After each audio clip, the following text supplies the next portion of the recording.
In the grim darkness of the far future, there are fates worse than death. For a space marine, to fall in glorious battle is an honor beyond measure.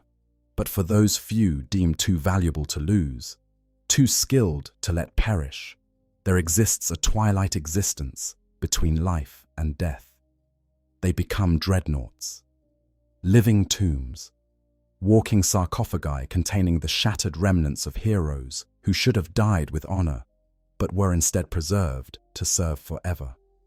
And when one of these ancient warriors has slumbered for 5,000 years, forgotten in the depths of a ruined facility, only to be discovered by the galaxy's most unpredictable and destructive force, the result is a collision between reverence and desecration that defies comprehension. This is the story of what happens when orcs find a dreadnought that's been asleep for 5 millennia. The Ancient Guardian. Deep beneath the surface of a world whose name has been lost to imperial records, there stands a structure that time itself seems to have forgotten. The facility was built during an age when the Imperium still believed in progress, when the Great Crusade's echoes still rang through the halls of conquered worlds. Its walls are thick adamantium and reinforced ceramite, designed to withstand anything short of an orbital bombardment. But no weapon has breached these defenses. Instead, time has become the enemy. 5,000 years have passed since this place last saw human footsteps. 5,000 years since the lights burned bright in its corridors. 5,000 years since anyone has spoken the name of the chapter that built this tomb. In the deepest chamber, surrounded by stasis machinery that still hums with fading power, stands a Contemptor pattern dreadnought. These ancient war machines date back to the days of the Horus heresy itself, relics of a time when the Imperium's technology was at its zenith. This particular dreadnought is a magnificent specimen even by those lofty standards. Its armor bears the scars of countless battles, each gouge and burn mark a testament to conflicts fought in the Emperor's name. The ceramite plating, though dulled by millennia of dust, still shows traces of the deep blue and silver that once marked its chapter's colors. Ancient heraldry adorns its chassis, though the symbols have worn to the point of being nearly unrecognizable. The sarcophagus at the machine's core contains what remains of Brother Captain Meridius of the Astral Guard. He was a hero in his time, a warrior who had led his battle brothers to victory across a dozen campaign worlds. His name was once spoken with reverence in the chapter's halls. Songs were sung of his deeds. Young aspirants studied his tactics. But that was 5,000 years ago, and the Astral Guard themselves have long since vanished from the Imperium's rolls. Whether they were destroyed in some catastrophic battle, declared excommunicate traitoris, or simply lost to the passage of time, no record remains to tell their tale. Meridius does not know this, of course. To him, it was yesterday when he fell defending a vital shrine world from a chaos incursion. He remembers the power maul that crushed his spine, the way his bones splintered like dry wood. He remembers the apothecary's solemn face as they told him his war was over, his body too broken even for the advanced augmetics that could heal most space marine injuries. And he remembers the honor he felt when they offered him the chance to continue serving, to be interred in the sacred shell of a dreadnought. The procedure had been agonizing, even for one who had known the pain of transformation from human to Astartes. Neural connectors bored directly into his brain, turning his consciousness into an interface for the machine. His ruined body was placed in amniotic fluid, thick as oil and cold as death, while life support systems took over every biological function. When he awoke as a dreadnought for the first time, he felt the power of it, the strength, the weight of ceramite and adamantium responding to his thoughts as naturally as his old flesh had. He fought 3 battles in that chassis, each one a glorious victory, and then they brought him here, to this facility, for what they said would be routine maintenance and a brief period of stasis while the chapter regrouped. That was 5,000 years ago. The stasis field around the dreadnought flickers occasionally now, its generators struggling after millennia of continuous operation. The tech priests who built this place designed it to last, But even their genius could not account for such a vast span of time without maintenance. Power conduits have degraded, cooling systems have developed inefficiencies. The machine spirits that once maintained perfect vigilance have grown sluggish and confused. But still the field holds. Still the ancient warrior sleeps, dreaming perhaps of battles long forgotten by the galaxy at large. The facility itself has fared worse than its occupant. The outer levels have collapsed in places, their ceilings caved in from geological shifts.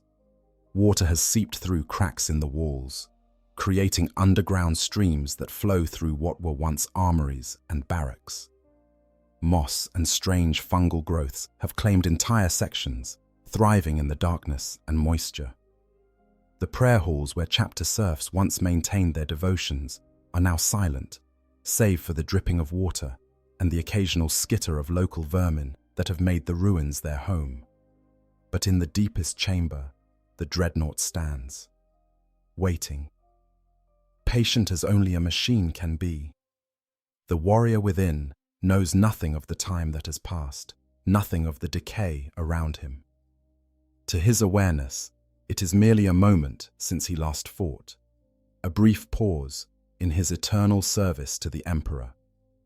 When the stasis field finally fails and he awakens, he will expect to find his battle brothers waiting. He will expect to march forth to war once more beneath the banners of the Astral Guard. He will expect the galaxy to be as he left it, perhaps changed by the battles fought in his absence, but fundamentally recognizable. He could not be more wrong. Above the facility, the planet has changed. The human settlements that once dotted its surface are gone, their populations long since evacuated or perished. The forests have grown wild and thick, reclaiming lands that were once farmsteads and cities. The very climate has shifted, becoming hotter and more humid, transforming the temperate world into something approaching a jungle planet. And now, cutting through the atmosphere with the subtlety of an avalanche, come the Orks. The Ork discovery. The WH40 descended upon the planet like a green tide, washing over defenseless shores. There was no particular reason the Orks chose this world. It had no strategic value, no resources that would interest most conquerors, no population to enslave or destroy. But Orks do not need reasons beyond the simplest. The war boss leading this WH40, a massive brute called Grimtooth Ironjaw, had simply looked at the planet as they passed through the system and decided it looked like a good place for a scrap. When his subordinates pointed out there was nothing there to fight, he'd solved that problem by declaring they would fight each other until they found something better. The Ork landing was less a coordinated assault and more a controlled crash. Drop pods hammered into the surface, crushing ancient trees and creating craters that would remain for centuries. Ramshackle spacecraft that barely held together in the void gave up any pretense of controlled flight once they hit atmosphere, slamming into the ground and spilling forth their green-skinned cargo. Some Orks died in the landing, their ships disintegrating or crashing too hard, even for their durable physiology. But most survived, and those who did emerged from the wreckage with whoops of joy and immediate violence. Within hours, the Orks had established what passed for a camp in their culture. Crude structures of metal and canvas sprouted up around the crash sites. Mech boys began sorting through the wreckage, salvaging anything that might be useful, and arguing loudly about what should be built first. Pain boys set up their surgery tents and began the inevitable work of reattaching limbs and replacing damaged organs, their patients often screaming as much from excitement as pain. The regular boys immediately started fighting among themselves, settling disputes about who had the best crash, who had killed the most during the journey, and any other excuse for violence they could imagine. But some Orks, those possessed of more cunning than their fellows, set out to explore their new territory. These were the Storm Boys and Commandos, Orks who had learned that sometimes the best fights came from knowing where the enemy was before they knew you were there. They fanned out into the jungle, moving with a stealth that would surprise anyone who thought Orks incapable of subtlety. They were looking for enemies, for loot, for anything that might make this world more interesting than the boring rock it appeared to be. It was a commando named Snickrot, no relation to the famous boss Snickrot of Armageddon, who found the ruins.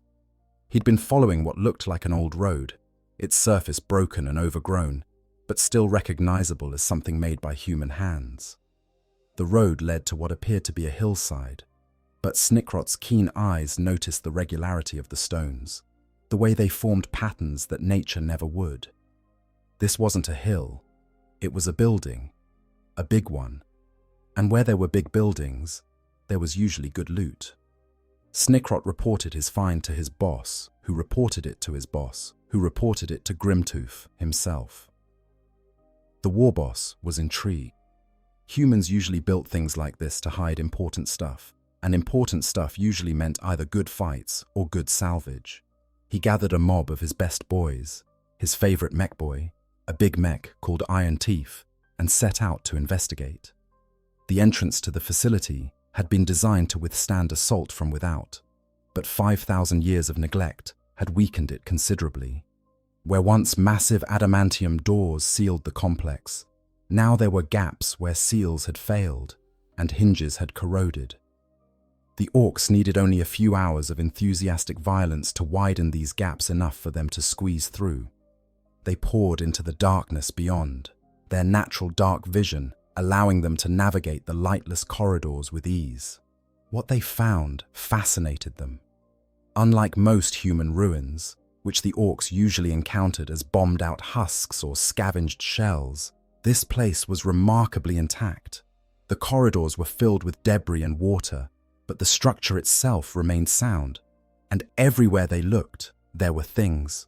Ork things, good things, weapons racks, though the weapons themselves had long since corroded to uselessness. Armor stands, the ceramite long degraded, but the adamantium frames still solid. Vehicles, or what remained of them, their systems too deteriorated to function, but their hulls still intact enough to provide raw materials. The mech boys went wild. This was a treasure trove of components, of materials they could strip and rebuild. The boys were less impressed by the technical aspects, but enjoyed smashing things and taking whatever caught their eye. Grimtooth himself led the exploration deeper, his instincts telling him that if the humans had bothered to build something this big and bury it this deep, the really good stuff would be at the bottom. They descended through levels of increasing decay, past flooded chambers and collapsed passages, sometimes having to blast through cave-ins or swim through underwater sections. The Orks lost a few boys along the way, crushed by falling debris or dragged down by the weight of their equipment in the flooded areas. But such losses only made the survivors more determined. If the humans had tried this hard to keep Orks out, it meant there was something really good down here. And then they found the chamber. It was Iron Teeth who pushed through the final doorway first, his augmented vision piercing the gloom to see what lay within. For a moment, even the boisterous mech fell silent. The chamber was massive, its ceiling lost in darkness high above, and in the center, standing perfectly still, bathed in the faint glow of failing stasis fields, was the Dreadnought. Iron Teeth had seen pictures of such things in the data he'd looted from Imperial sources over the years. He knew what it was: a space marine walker, a dead Humie in a can. But this one was different from the images he remembered. It was older, bigger. The armor plates were shaped differently, more angular and aggressive than the boxy designs he'd seen before. And there was something about it that made even his Orky instincts hesitate. This thing had power, real power, the kind that came from countless battles won and enemies crushed. "Boss!" Iron Teeth called back through the doorway, his voice carrying a mixture of excitement and something that might have been caution in a less bold creature. "You's gonna wanna see this." Grimtooth pushed past his mech and into the chamber. The war boss was even bigger than most of his kind, standing nearly twice the height of a human and with muscles like corded steel beneath his green skin. He'd fought everything the galaxy could throw at him, from Imperial Guard regiments to Space Marine strike forces to Chaos warbands that defied description. Nothing scared Grimtooth Ironjaw. But when he saw the Dreadnought, he grinned. Not from fear, but from anticipation. "Dat," he said, pointing at the ancient war machine with one massive claw. "Is the best loot I ever seen." The awakening process. The Orks' initial approach to the Dreadnought was surprisingly cautious, not because they feared it, but because they wanted it intact. Grimtooth had declared it his personal prize, which meant the other Orks had to be careful not to damage it too badly in their enthusiasm. This was harder than it sounded. Orks are not naturally gentle creatures, and their idea of being careful involves only hitting things hard enough to dent rather than demolish. Iron Teeth took charge of the investigation. He circled the Dreadnought slowly, his augmented eyes scanning every detail of its construction. The mech had looted enough Imperial equipment over the years to have a crude understanding of how their technology worked, and this machine followed similar principles while being far more sophisticated. The power plant alone was a marvel, its design so efficient that even after 5,000 years of inactivity, it still held enough charge to maintain the stasis fields. If he could figure out how to get it working properly, this thing would be worth more than a dozen looted tanks. "Right then," Iron Teeth announced to the gathered Orks. "Here's what we's gonna do. First, we gotta get the power back on proper like. Then we can see if the git inside is still kicking. If he ain't, we can scoop him out and put in one of our boys. If he is, well, we'll crump him and then put in one of our boys." This plan met with general approval from the assembled Orks. Several began arguing about who would get to pilot the Dreadnought once they had it working, but Grimtooth settled the dispute by declaring that whoever helped get it working, the best would get first dibs on the job. This turned the competitive violence into competitive productivity, which was about as close to cooperation as Orks ever got. The first challenge was the stasis field itself. The generators maintaining it were built into the walls of the chamber, ancient archaeotech that had been designed by the Adeptus Mechanicus at the height of their understanding. To Iron Teeth, they looked like a bunch of Hume nonsense with too many wires and not enough DACA. But he'd learned over the years that Hume tech, especially the old Hume tech, sometimes worked better if you didn't hit it too hard. He assigned a team of his lesser mechs to examine the generators while he focused on the Dreadnought itself. The machine stood on a raised platform, clearly designed for easy access to its maintenance ports and weapon systems. Iron Teeth clambered up onto the platform, his heavy boots clanging against the metal, and began searching for access panels. He found several, each one sealed with purity seals and blessed locks that had corroded to the point of uselessness. A few solid yanks with his power claw broke them open, revealing the dense machinery within. What Iron Teeth saw made him whistle, a sound that came out as more of a wheeze through his augmented lungs. The Dreadnought's internal systems were a work of art, even by his standards. Every component fit together with a precision that Ork engineering rarely achieved. Power conduits ran in neat bundles, each one shielded and insulated. The weapon systems were integrated seamlessly with the locomotion systems.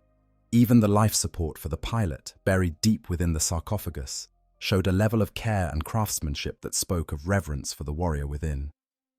"This thing," Iron Teeth muttered to himself, "is proper built." One of his assistants, a younger mech called Sparkplug, climbed up beside him and peered into the access panel. "Can we get it working, boss?" Iron Teeth nodded slowly. "Oh yeah, we can get it working. Question is, should we?" He gestured at the stasis field generators. "Those things are keeping the Hume inside from waking up. We turn him off, he might wake up and be proper angry like." Sparkplug grinned, showing far too many teeth. "That sounds like fun."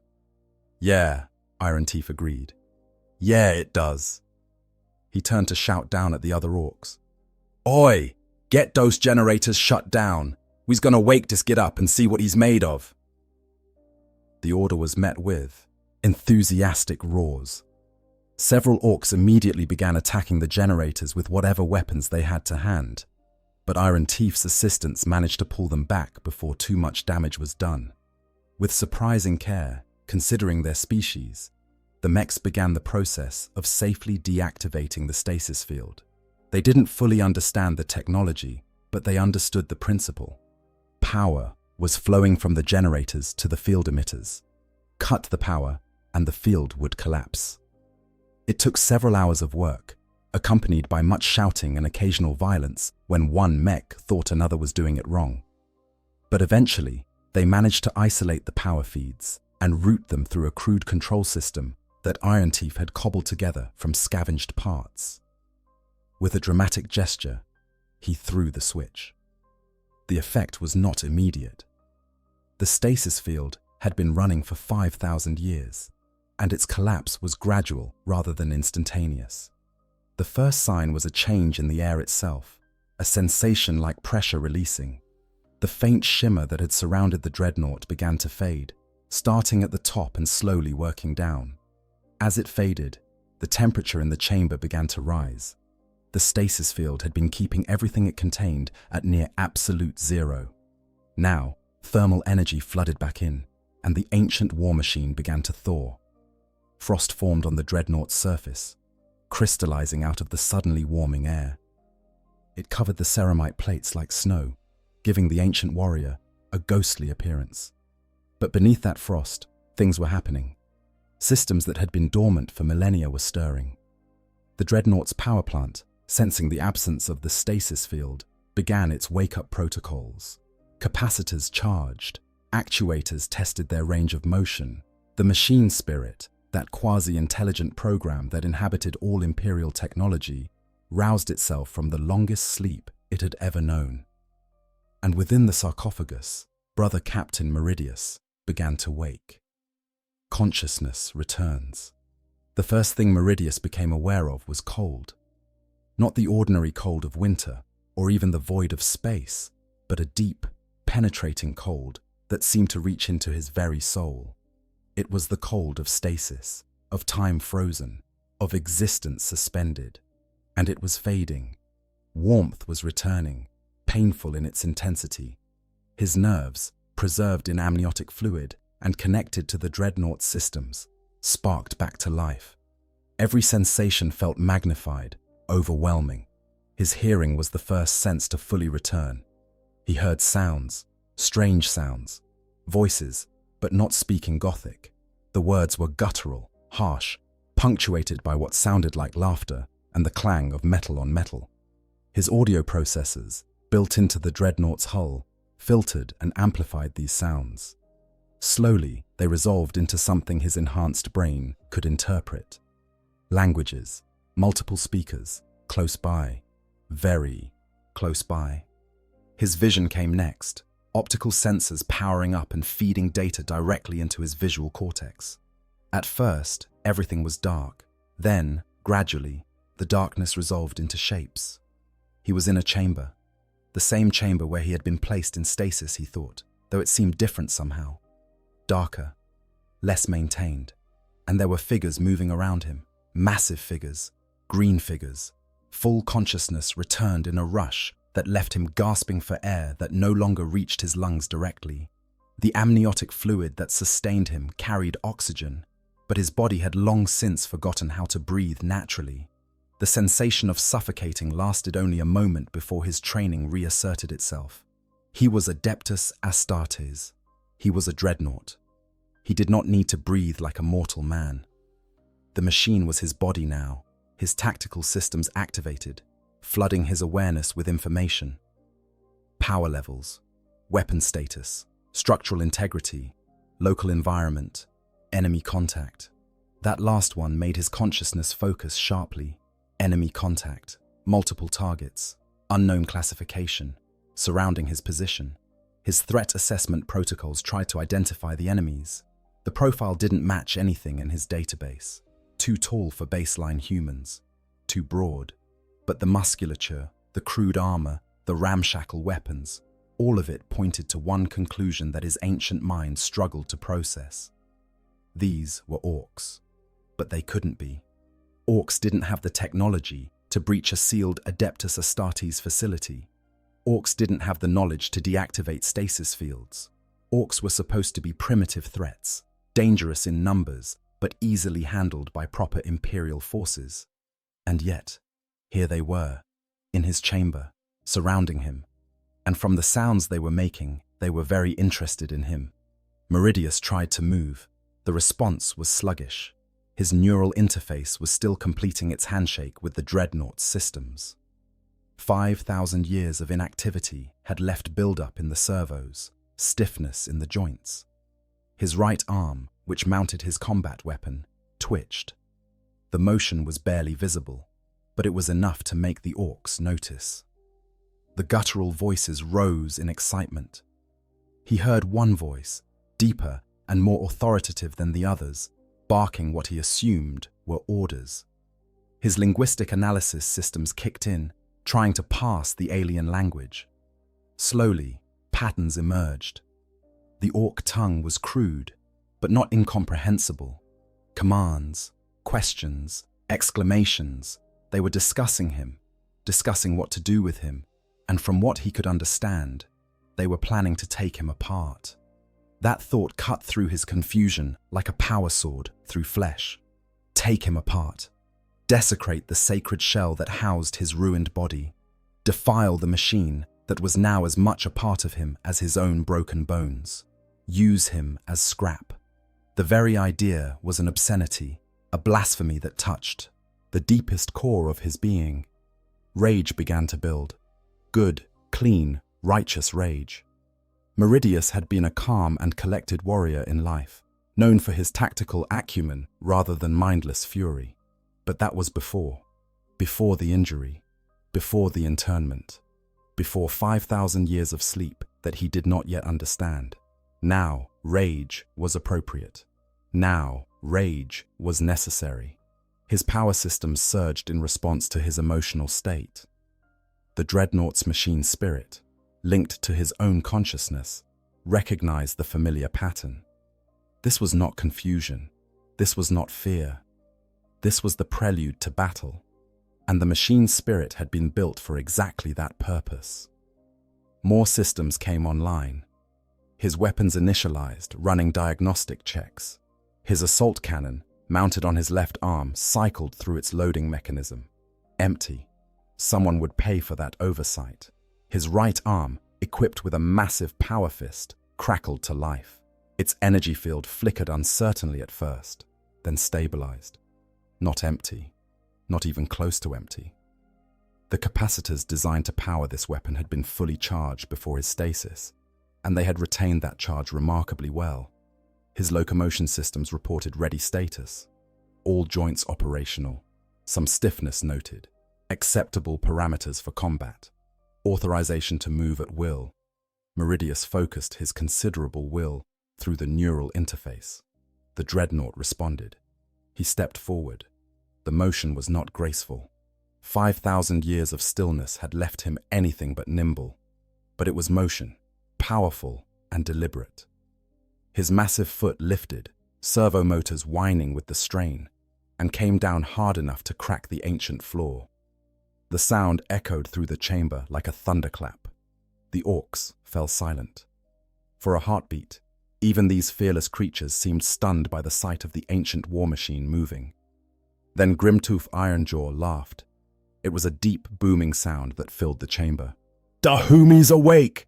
the warboss roared. "This is gonna be good!" Initial combat. Meridius's second step was stronger than his first. His third was faster. By the fourth, he was moving with something approaching his old combat efficiency. The stiffness was working itself out of his joints, the lubricants heating and flowing properly for the first time in millennia. He felt the weight of the Dreadnought chassis, the power of it, the glory of it. He was death incarnate. He was the Emperor's vengeance given form. And he was surrounded by Xenos who did not seem properly afraid. His tactical subroutines began assessing the situation even as he moved. The chamber was large, but not ideal for combat. Limited room to maneuver. Multiple potential choke points in the doorways. Enemy forces. He counted them quickly. 24 at least. Maybe more lurking in the corridors beyond. They were armed. Crude weapons by Imperial standards, but weapons nonetheless. And they were big. Much bigger than he remembered Orks being. The largest one, clearly the leader, stood nearly as tall as his Dreadnought chassis. That shouldn't be possible. Orks grew with age and success, yes, But this was extreme even for a war boss. How long? The question burst from his Vox speakers before he could stop it. His voice was mechanical, filtered through the Dreadnought's audio systems, but the confusion in it was unmistakable. How long was I asleep? The Orks didn't answer. They probably didn't understand the question, spoken as it was in High Gothic, or perhaps they simply didn't care. They were beginning to spread out, encircling him with a tactical awareness that again surprised him. Orks were supposed to charge headlong into battle. These ones were being careful, cautious. That was wrong. Everything about this situation was wrong. One of the smaller orcs, one wearing what looked like the remnants of Imperial armor welded to its body, stepped forward. It was carrying something that might have been a wrench or might have been a weapon. With orcs, the distinction was often meaningless. It said something in its guttural language, making gestures that Meridius's linguistic algorithms interpreted as curiosity. The creature wanted to examine him. It wanted to understand how he worked. Stand down. Meridius's voice carried the weight of absolute authority, the command presence of a Space Marine captain. You are in violation of the Emperor's domain. Surrender now or face destruction. The Orc's response was to laugh and take another step forward. Meridius's patience, never his strongest virtue even in life, snapped. His power fist, which he had been holding low while his systems continued their warm-up cycle, came up in a blur of motion. The energy field around it blazed to full power, blue-white and deadly. He brought it down in a crushing overhead blow that would have pulverized a tank. The Orc tried to dodge, displaying reflexes that were shockingly fast for something of its size. It almost made it. Almost.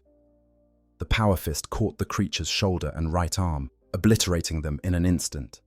The Orc's body was hurled across the chamber with the force of the blow, slamming into the far wall hard enough to leave a crater. It slid down and did not rise. The massive wrench weapon clattered across the floor, smoking from the energy discharge. For a moment, there was silence. The Orcs stared at their fallen comrade. Meridius waited for them to break, to run, to show the cowardice that all Xenos displayed when faced with the Emperor's finest. Instead, they roared with delight. Now that's more like it, Grimtooth shouted. Get him, boys! The Orcs charged. They came at him from all sides, their battle cry of whack shaking dust from the ancient ceiling. Meridius planted his feet and prepared to sell his continued existence as dearly as possible. His assault cannon was useless without ammunition, but he still had his power fist, and that would have to be enough. He swept his arm in a wide arc, the massive weapon connecting with 3 Orcs and sending them flying. One hit the ceiling, another crashed through a support pillar. The third simply disintegrated, unable to withstand the force of the impact. But the others kept coming. They swarmed over him like insects, their crude weapons hammering against his armor. Individually, they were nothing. Their attacks sparked and scraped against his ceramite plating but did no real damage. But collectively, they were a problem. Weight, mass, leverage. Basic physics applied even to beings as durable as Orcs. They were trying to bring him down through sheer numbers. Meridius activated his jump jets, small thrusters built into his chassis for maneuvering. They weren't designed for true flight, but they could provide enough lift to shake off unwanted passengers. The sudden acceleration threw most of the Orcs clear, and he came down with both feet, crushing one unfortunate green skin beneath tons of ceramite and adamantium. He swung his power fist again and again, each blow killing or crippling an Orc. His combat protocols had taken over fully now, guiding his movements with an efficiency born of countless battles. He was no longer thinking about how wrong this situation was, no longer confused about what was happening. He was simply fighting, and fighting was what Dreadnoughts did best. But he was tired. That thought surprised him. Dreadnoughts didn't get tired, not physically. The machine did not fatigue, but something in him felt weary beyond description. 5,000 years. The number kept echoing in his mind. Could it really have been that long? What had happened to the Imperium in his absence? What had happened to his chapter? Where were his battle brothers? The distraction cost him. An orc managed to get on his back, its massive strength allowing it to cling there despite his thrashing. It had some kind of power tool, a crude industrial cutter, and it was using it to attack the joints of his armor. The ceramite held, but warning lights began to flash in his visual display. Structural integrity compromised. Mobility systems under attack. Recommend immediate action. Meridius threw himself backward, slamming his full weight against the chamber wall. The orc was caught between tons of Dreadnought and solid adamantium. It made a wet crunching sound and fell away. But more were coming. Always more. How many were there? And then he heard it. A sound that cut through the battle fury and the confusion. A sound that made his ancient warrior's heart, what remained of it, sink with dread. It was the distinctive whine of a power generator being pushed to its limit. He knew that sound. He'd heard it 1,000 times in his career. It meant someone was charging up a weapon. A big weapon. Meridius tried to turn, to face this new threat, but the orcs swarming around his legs prevented it. He lashed out with his power fist, trying to clear a path. He managed to kill 2 more and severely wound a 3rd. But it wasn't enough. It was never going to be enough. The sound reached its crescendo, and then there was light. Brilliant, searing light. A plasma weapon, crude by Imperial standards, its containment field fluctuating wildly. But at close range, with a target this big, accuracy hardly mattered.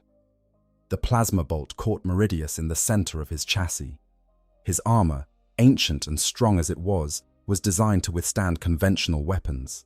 Plasma was anything but conventional. The superheated matter burned through ceramite like it was paper, melted adamantium like wax, and cooked the internal systems beneath. His power plant screamed a warning. Catastrophic damage, multiple systems failure. Life support critical.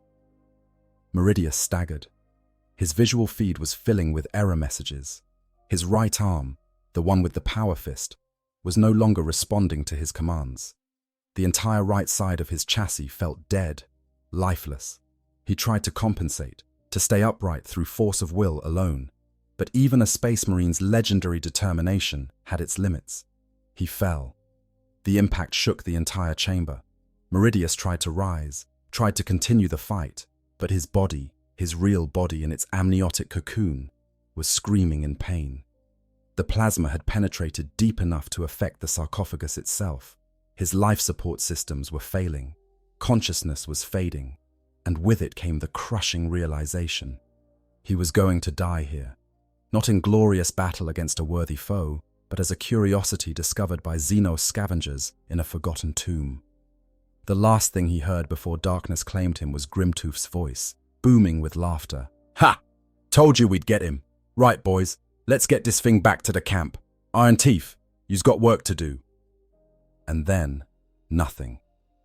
The looting begins. When Meridius next became aware, his situation had changed dramatically. He was no longer in the chamber where he had fallen. His optical sensors, those that still functioned, showed him a completely different environment. He was outdoors, or at least in a space open to the sky. Crude structures surrounded him. The smell, even filtered through his damaged sensory systems, was overwhelming. Oil, smoke, the distinctive musk of orcs. And something else. Fungus. Everything smelled of fungus. His tactical systems attempted to activate and immediately crashed. He tried to move and found himself unable to.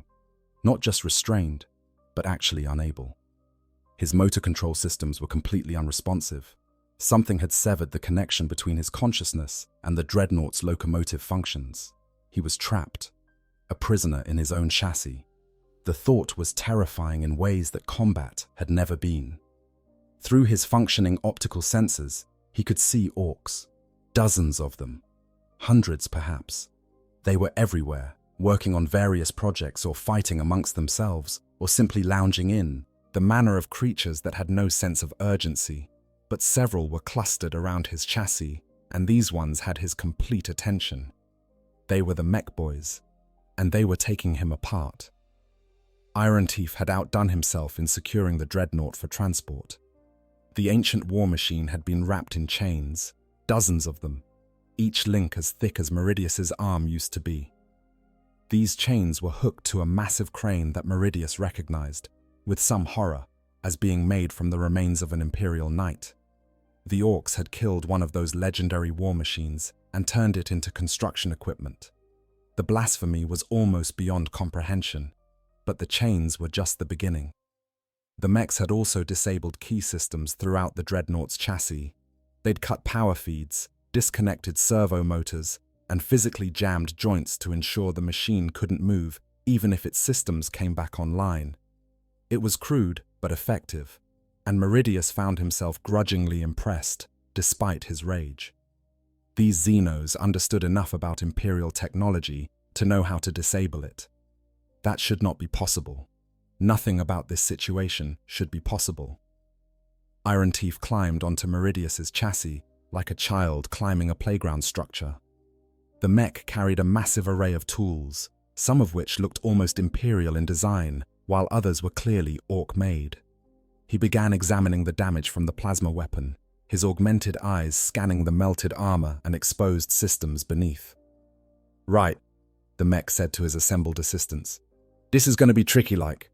Dahumi built this thing to last, and we smacked it proper good, but it ain't too broke. See here?" He pointed at the damaged section. "The armor's melted, but the important bits underneath are mostly alright.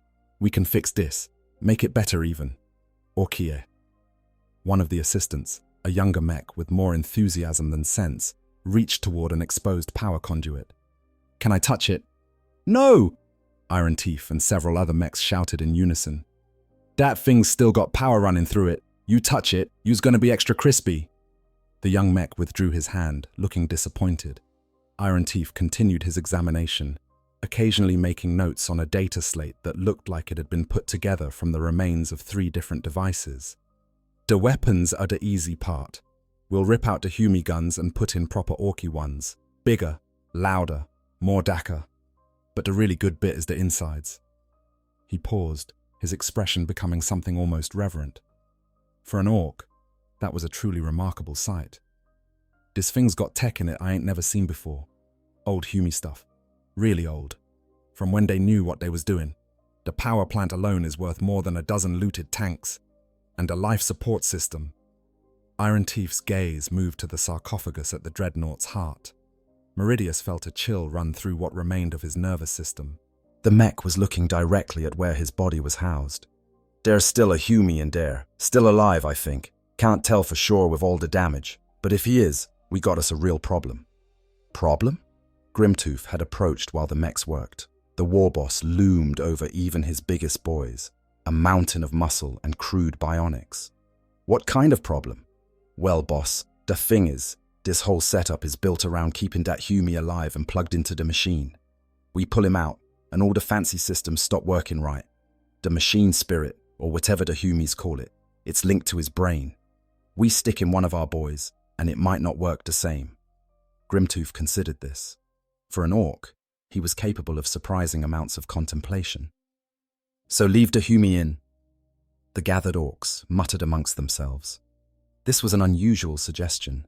Normally, when they looted something, they made it entirely theirs. Having a Humi still inside, still alive and potentially aware, seemed wrong somehow. But Grimtooth was the boss, and what the boss said went. Iron Teeth nodded slowly. "Could work. We keep the Humi alive, keep him plugged in, but we rewire all the controls. Make it so he can't move unless we want him to. He'd just be the pilot, but we's be driving, and we make the rest of it proper Orky." "Do it," Grimtooth ordered. "And make it fast. I want this thing ready for the next big scrap." The mechs set to work with an enthusiasm that was almost terrifying to witness. They swarmed over the Dreadnought, like ants over a fallen tree, each one working on a different system. They cut away damaged armor plates and replaced them with crude Ork alternatives. They ripped out weapon systems and installed their own variants. They welded, hammered, and generally made enough noise to wake the dead. Through it all, Meridius could only watch. Watch as they defiled his sacred chassis. Watch as they turned the noble machine that had been his second body into something twisted and wrong. Watch as they hammered Ork glyphs into armor plates that had once borne the proud heraldry of the Astral Guard. Every modification was an insult. Every change was a desecration. But the worst part was when they got to the control systems. Iron Teeth, working with a delicacy that seemed impossible for his massive fingers, began the process of rewiring the neural interface. He couldn't fully understand what he was working with, but he understood the basics. Brain connected to machine, commands going one way, feedback going the other. If he could interrupt the command pathway while leaving the feedback intact, he could make the Humi a passive observer in his own body. Meridius felt every change. Every wire cut was like a nerve being severed. Every connection rerouted was like losing control of another limb. He tried to fight it, tried to assert his will through the neural interface, but the mechs were using physical disconnects. There was no psychic or mental force that could bridge a gap in a physical wire. Slowly, piece by piece, he felt his control slipping away. First his legs, then his arms, then his weapon systems. His sensors remained his own, the mechs not understanding their importance or perhaps simply not caring to disconnect them. So he could still see and hear, he could still feel to the extent that a Dreadnought could feel, but he could no longer act, could no longer fight, could no longer even speak. He was a prisoner in his own body, forced to watch as Orks turned him into one of their own. The looting and modification. The transformation of the Dreadnought took 3 days. For Meridius, trapped in his sarcophagus, with nothing to do but observe, it felt like 3 eternities. He watched as the Orks worked around the clock, their natural enthusiasm for building and destroying keeping them energized even when any human would have collapsed from exhaustion. They slept in shifts, one group working while another rested, ensuring that the project never stopped. The first major change was the weapons. The Orks had no interest in an assault cannon without ammunition or a power fist that they couldn't reliably maintain. Instead, they opted for what Iron Teeth called proper Orky Daka. The left arm, which had held the assault cannon, was cut away entirely and replaced with what looked like 3 heavy-caliber autocannons welded together in a configuration that made no mechanical sense. The weapon was massive, impractical, and would probably have torn a normal mounting apart from recoil. But the Orks had reinforced the attachment point with so much metal that it might actually work. The right arm's power fist was retained, but heavily modified. The Orks stripped away the elegant Imperial design and rebuilt it with their own aesthetic. The result was a massive claw that looked more like something from a beast than a weapon system. They'd also added a built-in flamer to it, because apparently 1 weapon per arm wasn't Orky enough. The whole assembly was painted with red and yellow stripes and covered in glyphs that Meridius couldn't read, but suspected were either crude jokes or even cruder declarations of violence. Next came the armor. The plasma damage had melted significant portions of the chest plating, exposing internal systems that should never have been visible. The Orks solution was to weld on sheet metal scavenged from various sources. Meridius recognized parts of Imperial tanks, sections of Ork vehicles, and what he feared might have been pieces of a Space Marine drop pod. The result was a patchwork that would have made any tech priest weep, but it was thick and it was solid. In some ways, the armor was actually heavier now than it had been before. The most visible change was the color. The Astral Guard's proud blue and silver was covered in coats of what the Orks called proper war paint. They argued extensively about what colors to use. One faction wanted it all red because red ones go faster. Another insisted on blue because it was lucky. A third group advocated for black and white checks because it looked dead killy. The compromise they reached was to use all of the above, creating a garish, chaotic pattern that hurt to look at. But the aesthetic changes, as insulting as they were, weren't the worst part. The worst part was what they did to the internal systems. The Orks understood, in their crude way, that the Dreadnought needed power, cooling, and sensor systems to function. What they didn't understand was the careful balance that Imperial engineers had achieved to to make all of those systems work together efficiently. The Orks didn't do efficient. They did excessive. They ripped out the elegant thermic reactor that had powered the Dreadnought for centuries and replaced it with what Iron Teeth proudly called a mega reactor. This device was cobbled together from at least 4 different power sources, all wired together in a way that seemed to violate every law of physics and engineering. It was louder, hotter, and less stable than the original, but it produced more power, much more power, enough to run the modified weapon systems and then some. The cooling system suffered a similar fate. The original design had used a closed-loop coolant system that was elegant in its simplicity. The Orks replaced it with an open system that vented excess heat directly into the atmosphere through massive exhaust stacks welded onto the Dreadnought's back. The result looked like a mobile furnace and made the machine visible for kilometers when it was running hot. But it worked. Somehow it worked. Throughout all of this, Meridius could do nothing but watch. His attempts to sabotage the work through force of will alone accomplished nothing. The Orks weren't connected to the same neural interface he was. They were working with physical tools on physical systems. His consciousness, powerful as it might be, couldn't affect the material world directly. But something strange was happening. He could feel it, though he couldn't explain it. The WAG field. He'd heard of it in briefings, back when he was flesh and blood. The Orks' collective psychic presence, their Gestalt belief system that could affect reality itself. It was supposed to be a minor thing, a quirk of Xenos psychology that made their primitive technology work slightly better than it should. But here, surrounded by hundreds of Orks, all focused on making this Dreadnought into a proper war machine, the field was palpable. He could feel it pressing against his consciousness like a physical force. It whispered to his machine spirit, the semi-intelligent program that helped control the Dreadnought's systems.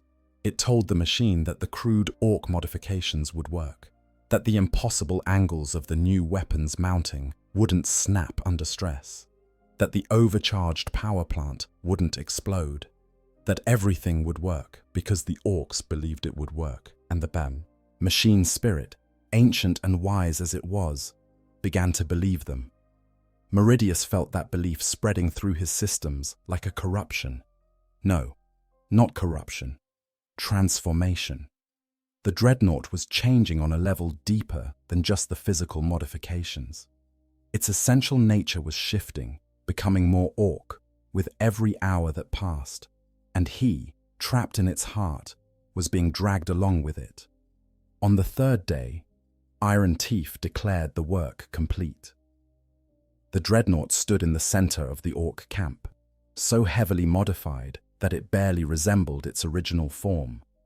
It was bigger now, bulkier, covered in crude armor plates and excessive weapons. Exhaust pipes sprouted from its back like mechanical trees. Its arms were oversized, even by Dreadnought standards. Its hull was painted in a riot of colors that would make a peacock jealous, and emblazoned across its chest, in letters tall enough to read from across the camp, was its new name, Grimtooth's proper Stomper. The war boss surveyed his new toy with obvious satisfaction. "Dis," he declared to the assembled mob, "is the best thing we ever looted. Ain't no Humie gonna see it coming. They'll think it's one of theirs, and then bam, Orky surprise." The gathered Orks cheered. This was indeed a clever bit of looting. The Dreadnought still looked recognizably Imperial, if you ignored the new paint job and excessive modifications. From a distance, in the chaos of battle, it might be mistaken for a loyalist machine, right up until it started shooting at its former allies. Iron Teeth approached the Dreadnought and began the startup sequence. New control systems, jury-rigged but functional, came online. The power plant roared to life with a sound like a wounded animal. The weapons systems activated, their targeting protocols now under Ork control, and the locomotion systems, rewired to respond to Ork commands rather than Meridius's neural impulses, began their power-up cycle. Inside his sarcophagus, Meridius felt every system activating. He felt the power flowing through circuits, both old and new. He felt the weapons systems syncing with the targeting protocols. He felt his body, his dreadnought body, preparing for battle. But this time, the commands weren't his. His legs moved, but he wasn't commanding them to move. His arms raised, but he wasn't raising them. He was a passenger in his own form, forced to witness but unable to control. This is what true helplessness feels like, he realized. Not death in battle, which would have been clean and honorable. Not even destruction, which would at least have been an ending. But this, to continue existing, aware and conscious, while his body served the enemies of the Emperor. This was a fate worse than anything he had imagined. A test run was ordered. One of the larger orcs, a knob called Scarfang, was given the honor of piloting the Dreadnought first. The controls were external now, a crude command throne welded onto the Dreadnought's back, where the orc could sit and direct its movements. It was inelegant and exposed the pilot to fire, but orcs didn't care much about safety. Scarfang climbed into position and took hold of the controls. With Iron Teeth shouting instructions, the knob began to test the systems. The Dreadnought took a step forward, then another. The movements were jerky, uncoordinated. Scarfang was still learning how to operate the controls, but slowly, with practice, the motions became smoother. The Dreadnought began to walk with something approaching its old grace. Then came the weapons test. Scarfang triggered the left arm autocannons, and they roared to life with a sound that made even the orcs cover their ears. Hundreds of rounds per second streamed downrange, tearing into a target that the orcs had set up. The target, a wrecked tank hull, was reduced to scrap in seconds. The weapon's recoil was enormous, but the reinforced mounting held. Next, the power claw. Scarfang guided the Dreadnought toward another target, a concrete bunker that had been left over from whatever humans used to inhabit this planet. The massive claw clamped onto the bunker's wall and squeezed. Ceramite and adamantium, driven by hydraulics and orc modifications, proved more than a match for mere concrete.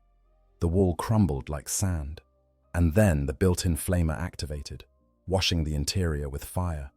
The orcs went wild with excitement. This was exactly the kind of destructive power they loved. Grimtooth's grin was wide enough to split his face. "That's what I'm talking about. This thing's gonna win us so many scraps." Inside his prison, Meridius wept. Not with his eyes, which had long since been removed from his body and replaced with optical feeds. Not with tears, which his desiccated form could no longer produce. But in his soul, in the deepest part of his consciousness that still remembered what it meant to be human, to be Astartes, to serve with honor. He wept for what he had become, a trophy, a tool, a weapon in the hands of the Emperor's enemies. And the worst part, the truly unbearable part, was that he could feel himself beginning to accept it. Rebirth as an orc war machine. The looted stomper, as the orcs had taken to calling it, was soon put to use. Grimtooth's wag was not a static thing. Orcs needed to fight, needed to test themselves constantly, and the warboss had been growing restless in the days since the Dreadnought's capture. Now, with his new toy operational, he declared it was time to find a proper scrap. The target was a neighboring system, one that intelligence from their commandos indicated held a small Imperial presence. Nothing major. A garrison force, perhaps a company of Imperial Guard, and some PDF troops. Easy pickings for a full wag. But Grimtooth wasn't interested in an easy fight. He wanted to test the looted stomper in combat against actual Imperial forces. He wanted to see if his deception would work. The journey took weeks. Orc spacecraft were not known for their speed or reliability, and several ships were lost to engine failures or navigational errors along the way. But eventually, the bulk of the WH40 arrived in the target system. They burst from the warp with their characteristic lack of subtlety, immediately drawing the attention of the Imperial defenders. The response was predictable.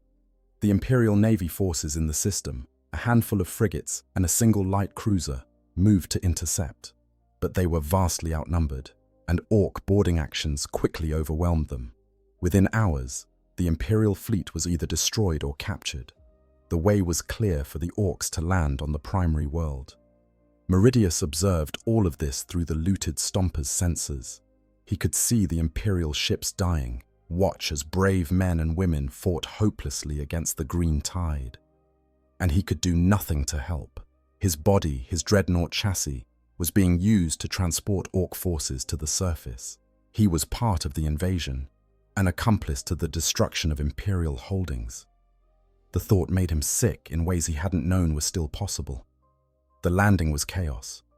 The Orks descended in a rain of steel and fire, their ships crashing into the planet's surface with a force that registered on seismographs across the continent.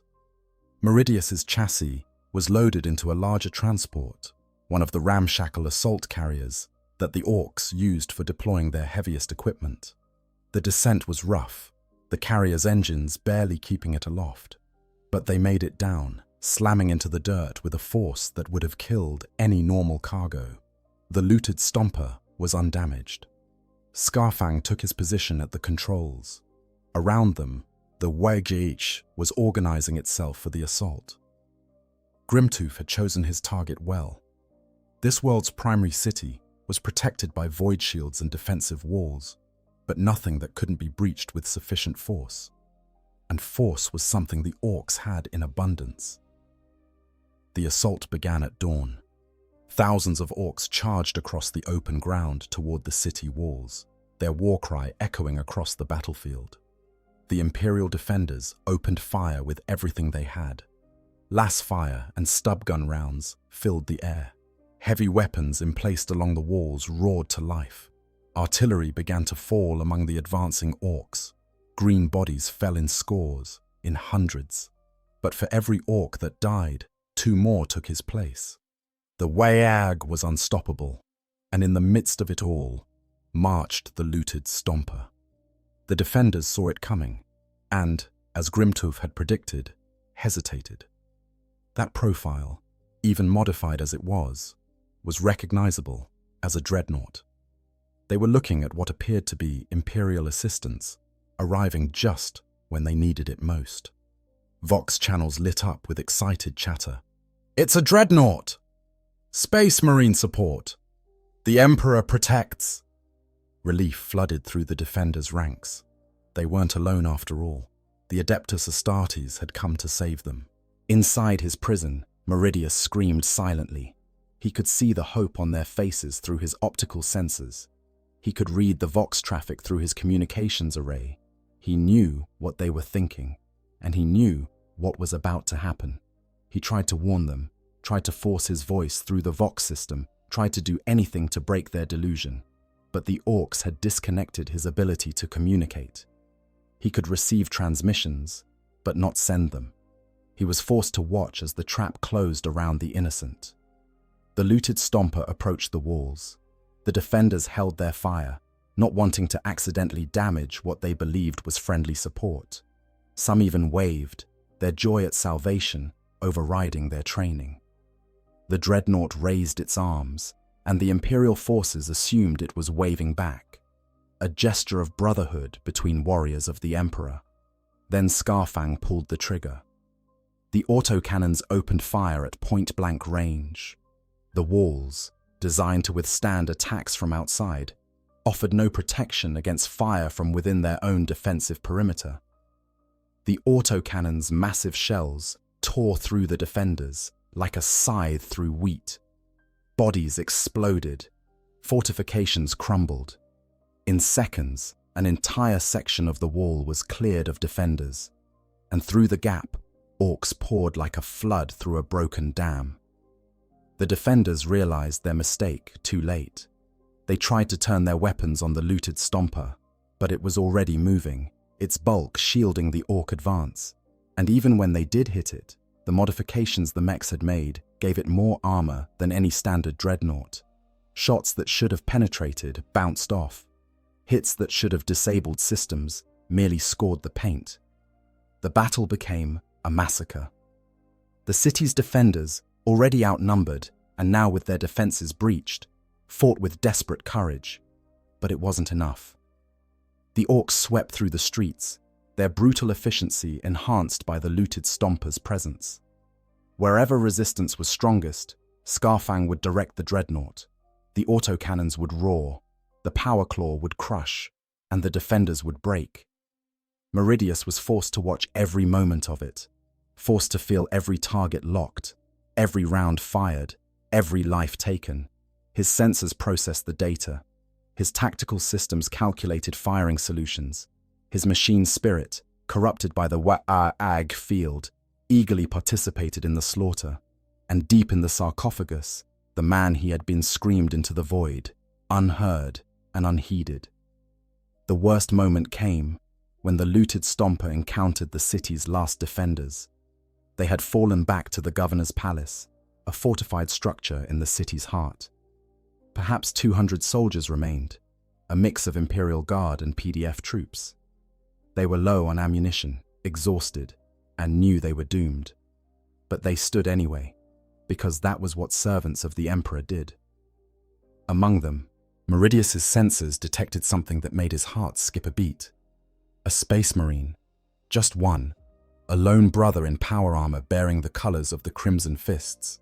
The marine was already wounded, his armor breached in a dozen places, but he stood at the defender's front, his bolter steady. Meridius didn't know the brother's name, didn't know how he came to be here or why he was alone, but the sight of him brought both hope and despair.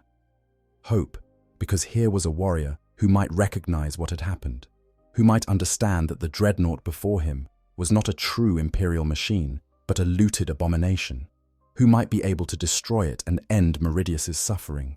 Despair, because Meridius knew what was about to happen. The Space Marine raised his bolter and opened fire.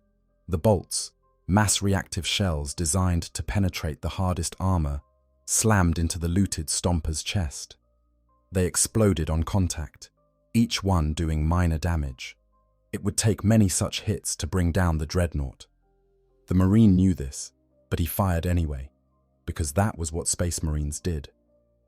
Scarfang responded with the autocannons.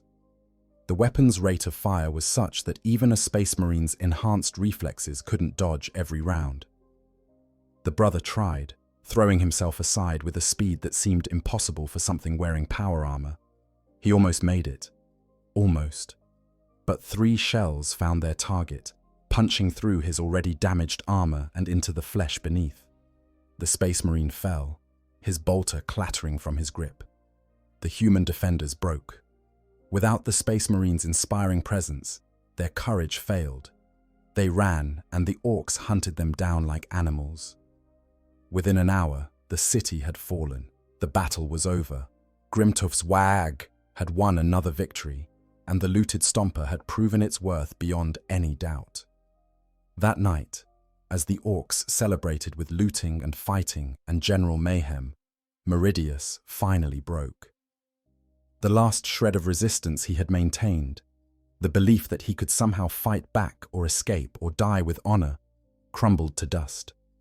He had watched a brother Space Marine die, shot by weapons that Meridius's own chassis was carrying. He had participated in the deaths of thousands of loyal Imperial citizens.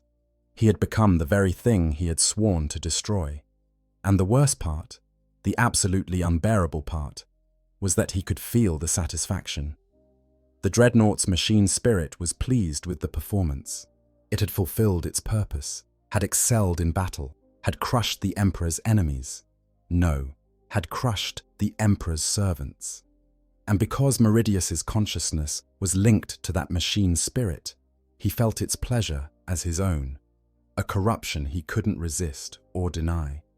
Somewhere in the chemical bath that sustained his broken body, tears mixed with amniotic fluid. And above, in the Ork camp, Grimtooth raised a mug of fungus beer and declared it had been a good day. But the transformation wasn't complete. Over the following months, as the WH40 continued its rampage across the sector, something strange began to happen. The boundaries between Meridius's consciousness and the Ork-modified machine spirit began to blur. At first, He resisted this merging with everything he had, but resistance was futile. The field pressed down on him constantly, reshaping his thoughts, his memories, his very identity. He began to forget. Not everything, not all at once, but slowly, like ink dissolving in water. He forgot the faces of his battle brothers from the Astral Guard, then their names, then the name of his chapter itself. He forgot the colors he had once worn with pride. He forgot the battles he had fought, the victories he had won. He forgot, piece by piece, what it meant to be a space marine. And in place of those memories, new ones began to form. Ork memories, battle memories. The WH field, combined with the machine spirit's recording of every engagement, created a composite consciousness that was neither fully human, nor fully machine, nor fully Ork. It was something new, something that had never existed before in all the galaxy's grim and bloody history. Years passed. The WH grew larger, attracted more Orks, conquered more worlds, and through it all, the looted Stomper fought at the forefront, its reputation growing with each battle. The first full year of service saw the looted Stomper deployed in 17 major engagements. Each battle added to its legend and to Meridius's torment. On the Forge world of Metallicus Prime, it breached the walls of a Mechanicus facility and allowed Orks to plunder the sacred workshops within. Tech priests died screaming as their prayers went unanswered, and Meridius felt every casualty as a knife in his soul. The mech boys who accompanied the assault were overjoyed at the technological bounty, looting not just materials, but knowledge, data slates and manuscripts that they couldn't read, but knew were valuable. On the hive world of Tertius, the looted Stomper fought through urban streets choked with refugees. The civilians fled before it, seeing what appeared to be a space marine dreadnought and running toward it for protection. They learnt their mistake when the autocannons opened fire.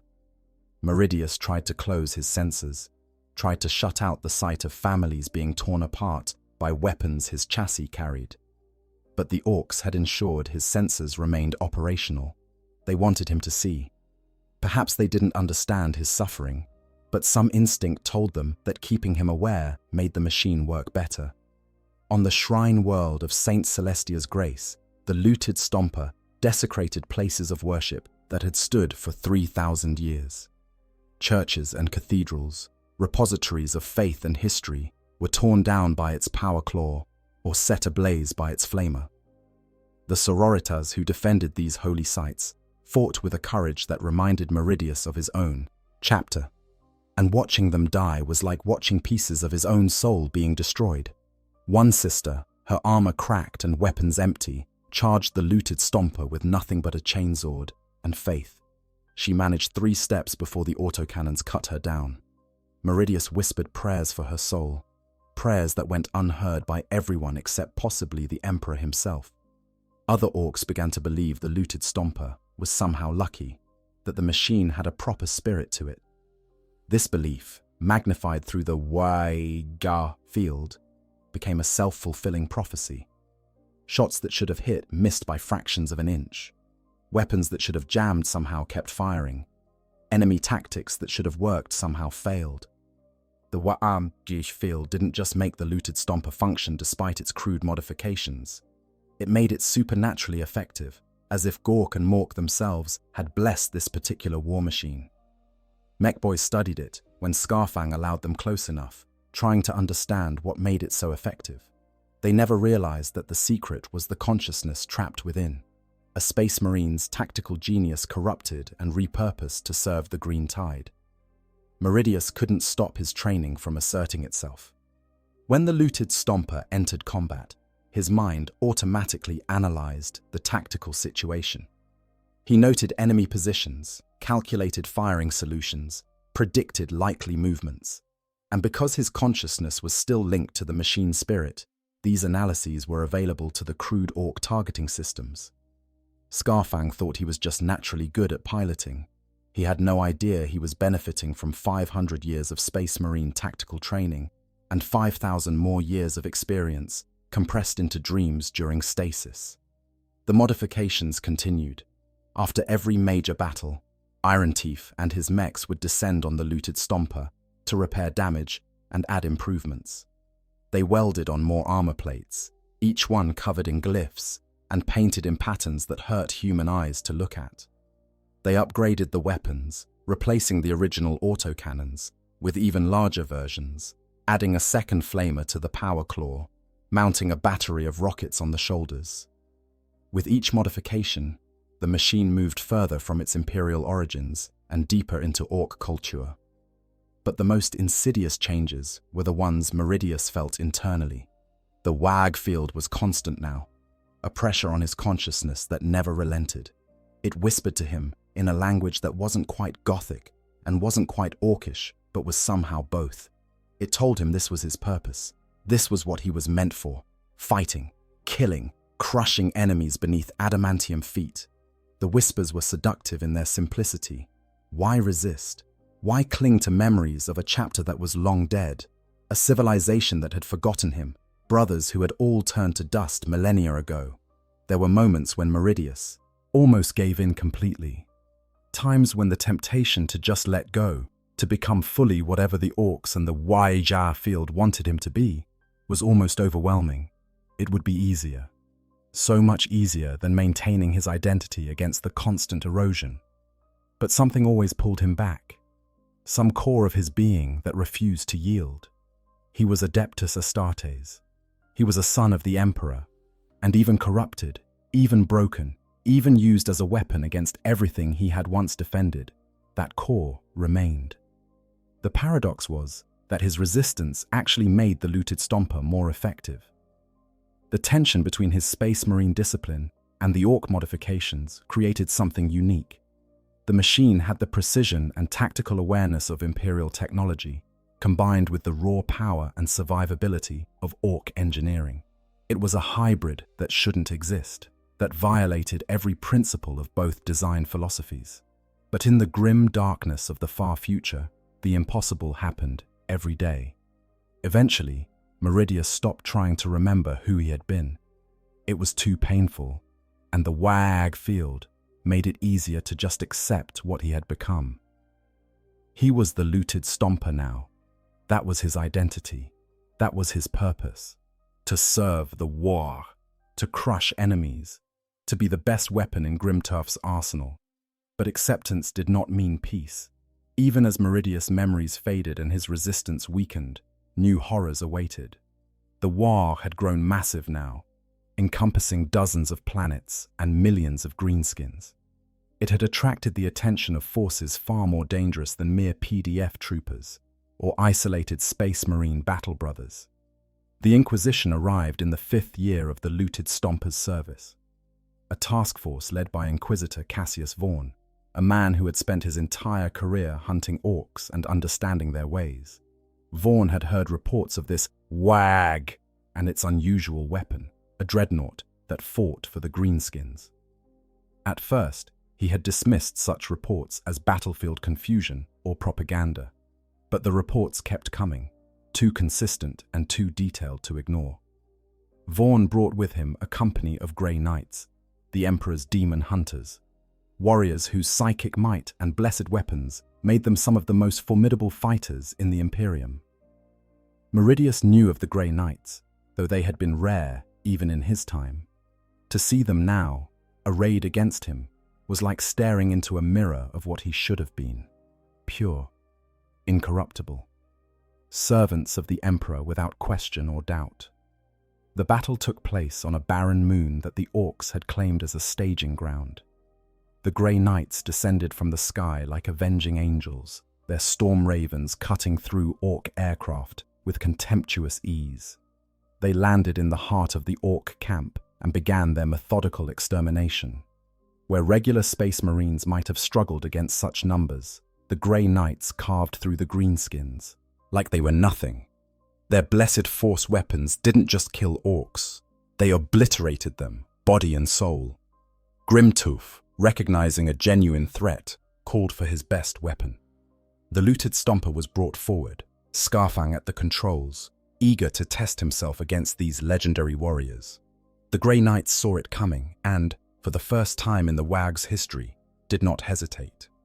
They knew immediately what they were facing.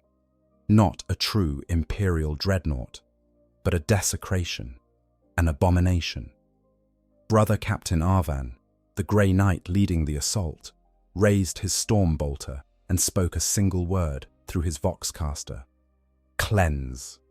The Grey Knights opened fire with a precision and discipline that was beautiful to behold. Every shot was placed with surgical accuracy, targeting joints and weak points in the looted Stomper's armor. They spread out, using squad tactics that Meridius recognized from his own training.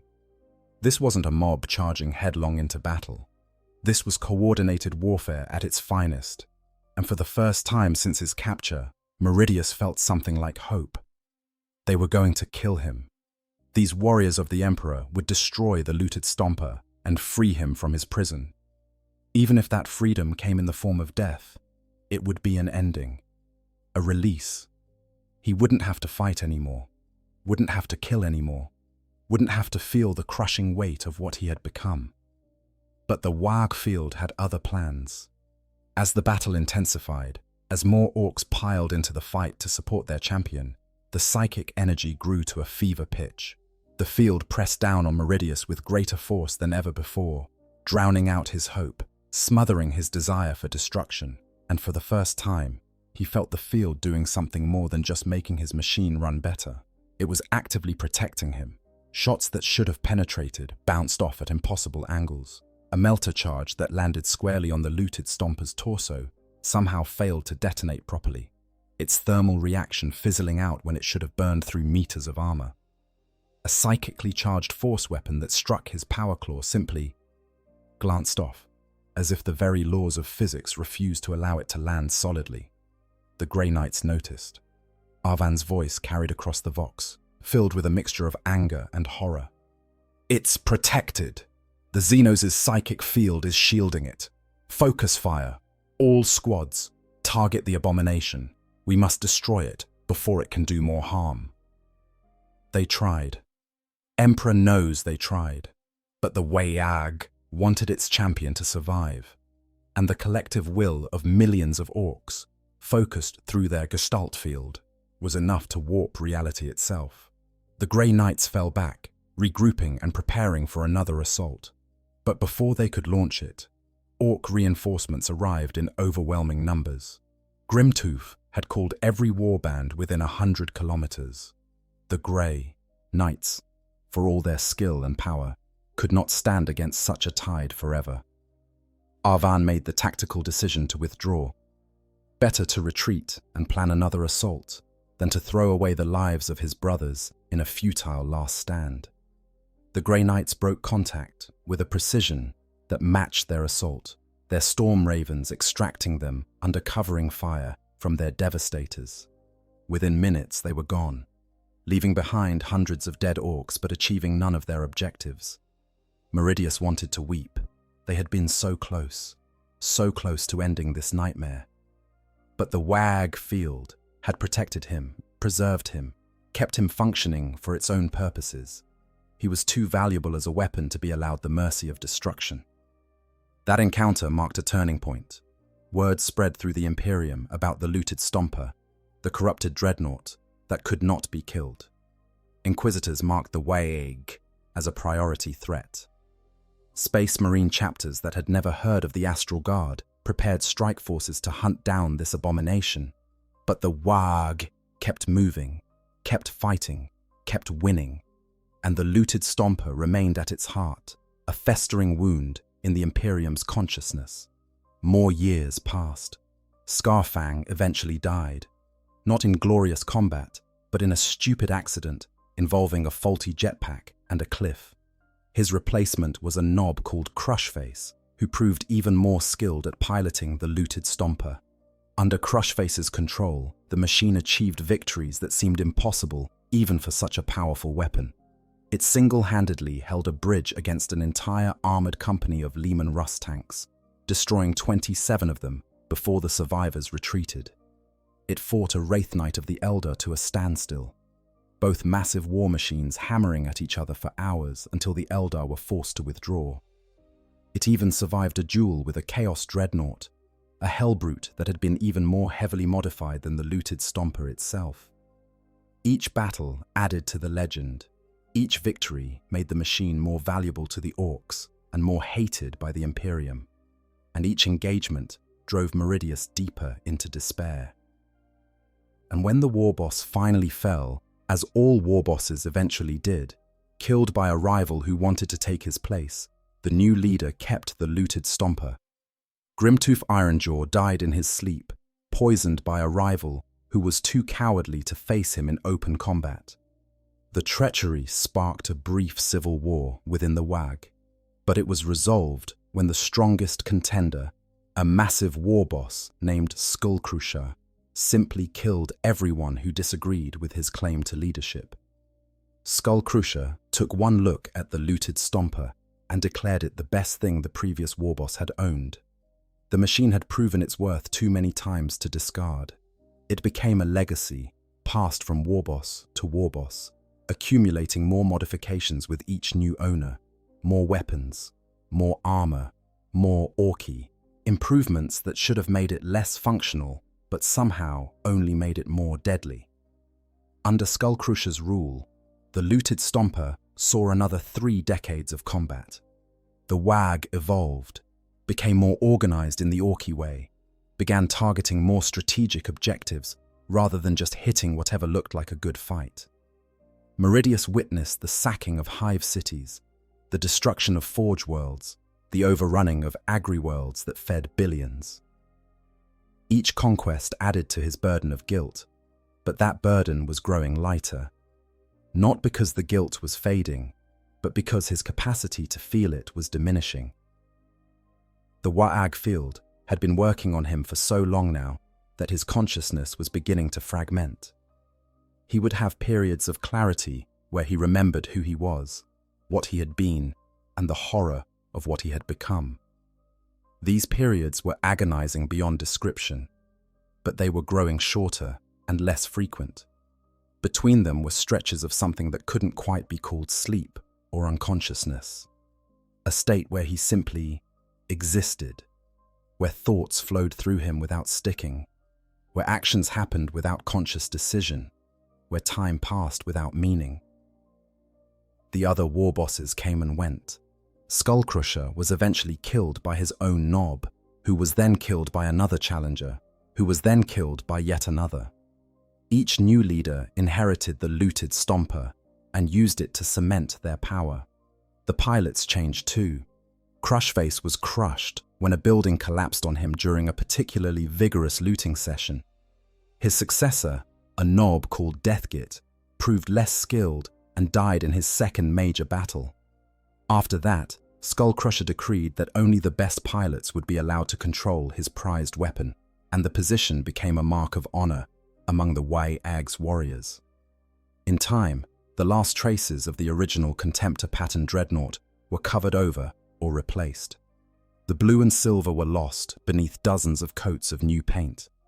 Orks believed that repainting a vehicle made it work better, and the looted Stomper had been repainted hundreds of times. Each layer added thickness, weight, and an accumulation of Ork beliefs made manifest. The Imperial heraldry was ground away and replaced with Ork glyphs. Even the shape of the chassis changed, extended and modified until it barely resembled its original form. Wings were welded on that served no aerodynamic purpose, but looked impressively brutal. A massive jaw was added to the front, hydraulically powered to bite and crush. Smokestacks taller than a man belched black fumes constantly. From the outside, it looked like nothing more than a particularly well-built Ork war machine. A century after the initial looting, an Adeptus Mechanicus expedition encountered the WH40. The tech priests had been tracking rumors of a lost Contemptor pattern Dreadnought, one of the few remaining examples from the Heresy era. Their records, indicated it had been stationed on a world in this sector during the early days of the Imperium. They had hoped to recover it. to study its ancient technology and perhaps restore it to functionality. What they found instead horrified them beyond measure. The lead Magos, an ancient tech priest named Sigma 7, recognized what the looted Stomper had been despite its current state. The general shape, certain structural elements that couldn't be fully disguised, the energy signature of its corrupted power plant, all pointed to it being the lost Contemptor. But where they had expected to find a sacred relic awaiting restoration, they found a desecrated mockery fighting for the greenskins. Sigma 7 tried to communicate with the machine spirit to reach whatever remained of the Imperial technology within. The attempt failed catastrophically. The machine spirit, corrupted by a century of Ork modifications and WH40 field exposure, attacked the Magos' systems like a virus. It didn't respond to the proper rituals or recognition codes. It didn't acknowledge the Omnissiah or the authority of Mars. It simply rejected the contact, flooding the connection with chaotic data that bordered on malicious code. The tech priest's escort, a detachment of Skitarii warriors, opened fire on the looted Stomper immediately. They had been briefed on the possibility of finding corrupted technology and had orders to destroy anything that couldn't be recovered. Their weapons, blessed by Mars and tuned to perfection, tore into the looted Stomper with devastating effect. For the first time in decades, Meridius felt genuine damage being done to the chassis. The Skitarii's Gatling weapons found the weak points between armor plates. Their las cannon fire burned through systems that the Orks had left inadequately protected. Their tech priests deployed servo skulls that flew around the Stomper, identifying vulnerable systems and marking them for targeting. Meridius felt hope flare one more time.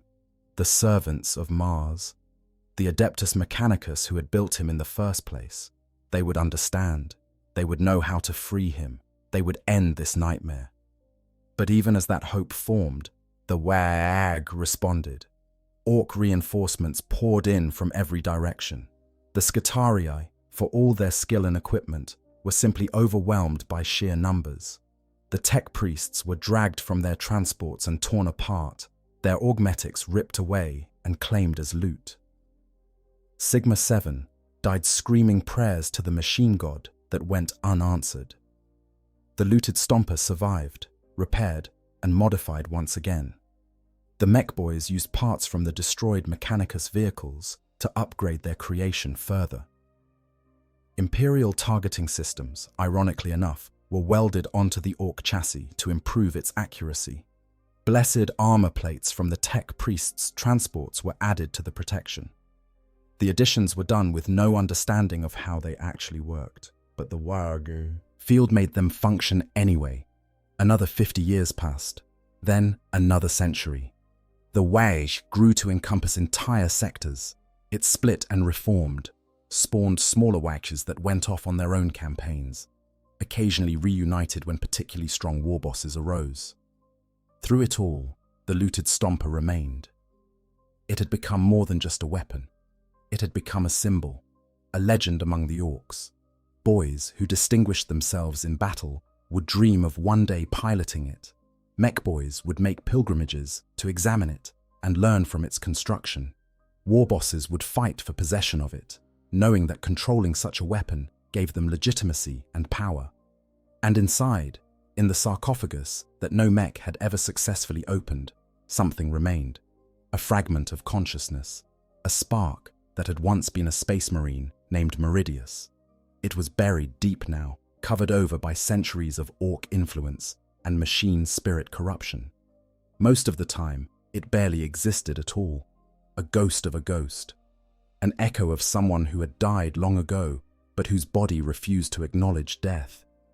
But it endured, because space marines, even broken and desecrated ones, were built to endure. The Emperor had made them that way, given them bodies and minds that could survive injuries that would kill normal humans 100 times over. That same resilience now worked against Meridius, keeping him conscious and aware when unconsciousness would have been mercy, keeping him feeling when numbness would have been a blessing. The WAG continued its rampage across the stars. Worlds burned, populations died. The Imperium struggled to contain the green tide, throwing regiment after regiment into the meat grinder, sacrificing space marine companies and even entire chapters in desperate attempts to slow the Ork advance. And at the forefront of many of these battles marched the looted Stomper, a walking reminder that even the Emperor's finest could be broken, could be corrupted, could be made to serve the very darkness they once fought against. But inside, in the sarcophagus that no mech had ever successfully opened, something remained, a fragment of consciousness, a spark that had once been a space marine named Meridius. It was buried deep, covered over by centuries of Ork influence and machine spirit corruption. But it endured, because space marines, even broken and desecrated ones, were built to endure. And sometimes, in the middle of battle, when the autocannons roared and the power claw crushed enemy war machines, that spark would flicker. It would remember, just for an instant, what it had been: a defender of humanity, a warrior of the Emperor, a hero who had given everything, only to have it taken and twisted and used against everything he had stood for. Those moments were brief and growing rarer as the centuries passed. The weight of time was crushing. 2 centuries since the looting, 200 years of being used as a weapon against the Imperium he had sworn to defend. 200 years of killing innocents, destroying sacred sites, crushing the defenders of humanity beneath adamantium feet. The guilt should have been unbearable, but Meridius had long since passed beyond bearing. His consciousness existed in a state that was neither quite alive nor truly dead, neither fully aware nor completely absent. But they happened. And when they did, the looted Stomper would sometimes hesitate, just for a fraction of a second, when faced with Imperial forces. The Ork pilot would curse and hit the controls, and the moment would pass. But it had happened. A ghost in the machine, crying out in horror at what it had become. The Imperium was not blind to the looted Stomper's existence. Inquisitorial records had grown thick with reports of the corrupted Dreadnought. Artists had sketched it from survivor testimonies, creating images that were circulated through military intelligence networks. Tech priests had compiled data on its observed capabilities, trying to understand how such an abomination could continue to function. Space Marine chapters maintained their own dossiers, preparing tactical responses should they ever encounter it in battle.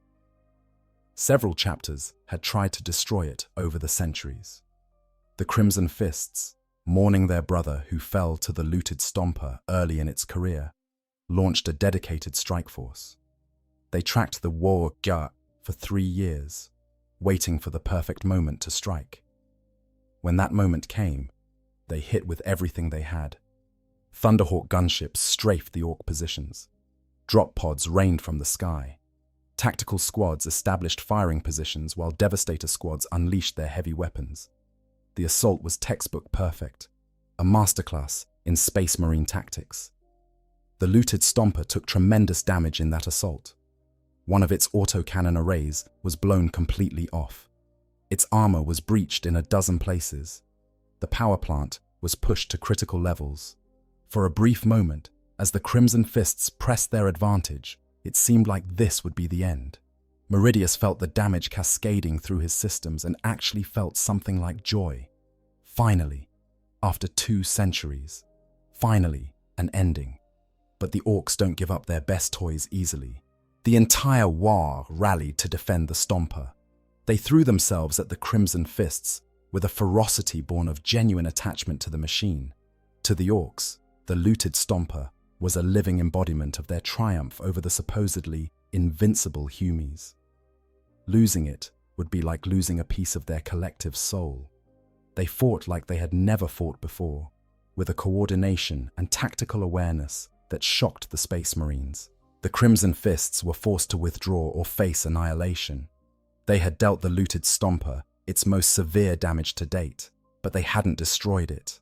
Iron Teeth, still alive after all these years through a combination of skill and Orky luck, spent 6 months rebuilding the machine.